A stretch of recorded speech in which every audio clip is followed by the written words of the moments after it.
যেই নারী টিকটিকি দেখলে ওই ঘরে আর ঢুকে না, যেই নারী একটা সুই দেখলে বলে যে করুণায় মারা যেতে রাজি, সুই দিতে রাজি না, সেই মেয়ে যখন মা হয়, যারা সন্তানের বাপ হয়েছেন, সিজারে যাদের সন্তান হয়েছে আপনারা বুঝবেন, পেট কেটে ফেলে পেট।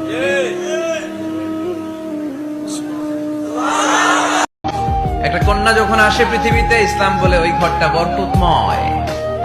এরপর যখন বড় হতে শুরু করে, ইসলাম বলে বাবা যদি এই মেয়েকে ভালো পাত্রের হাতে তুলে দেয়, বাবার জন্য জান্নাতের দরজাকে খুলে দেয় কে?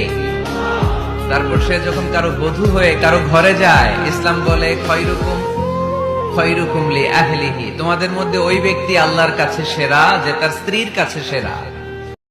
রমজানে শুক্রবারে কেউ যদি আসরের পরে একটি আমল করতে পারে, মাগরিবের আগে সে ফলাফল পাবে। আল্লাহর কসম করে বলছি, কেউ যদি আপনি করতে পারেন, রমজান মাস, শুক্রবার, পবিত্র দিন, এই শুক্রবার জুমাবার, এটি তো এমনিতেই ফজিলত, আর সেটি যদি হয় রমজানের শুক্রবার, আল্লাহু আকবার, কেউ যদি রমজান মাসের জুমাবারে এই আমলটি করতে পারে, আমার আল্লাহ তার ভাগ্য খুলে দিবেন।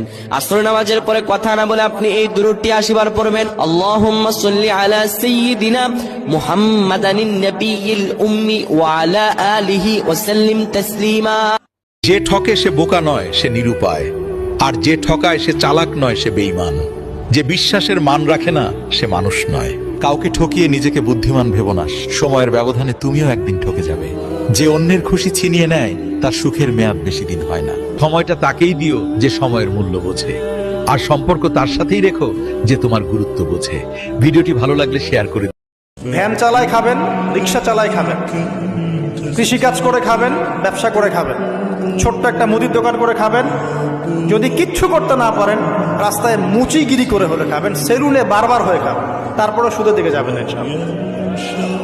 যদি কেউ তারাবির নামাজ না পড়তে পারে, তাহলে তার রোজা রাখলে রোজা হবে নাকি হবে না? কথা বলেন। তারাবি নামাজ যদি কেউ না পড়ে, তারাবির সালাত যদি কেউ না পড়ে, তার সিয়াম বা রোজা হবে? হবে। আমাদের দেশে মানুষ মনে করে যে তারাবি না পড়লে কি হয় না, রোজা হয় না। আসলে তারাবির সাথে রোজার সম্পর্ক নাই। তারাবিরা পড়লে সব হবে।